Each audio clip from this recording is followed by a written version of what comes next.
Hello guys, কেমন আছো? অনর কিচেনে তোমাদের স্বাগত জানাই। আজকে আমি কি রান্না করেছি তোমাদের সঙ্গে শেয়ার করব।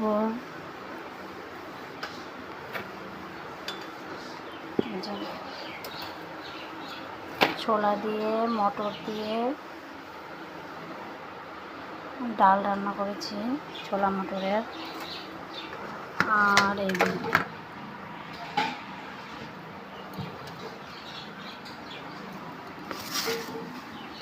এটা রান্না করেছি আলু দিয়ে, ঘি কাঁকরোল দিয়ে, পটল দিয়ে তরকারি,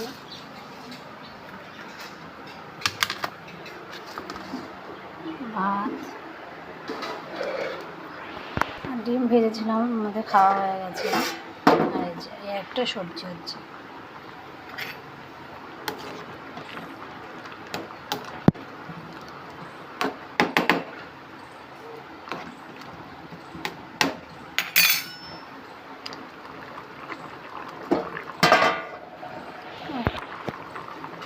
থ্যাংক ইউ, এইটুকু নয়, পুরো ভিডিওটা দেখার জন্য ধন্যবাদ।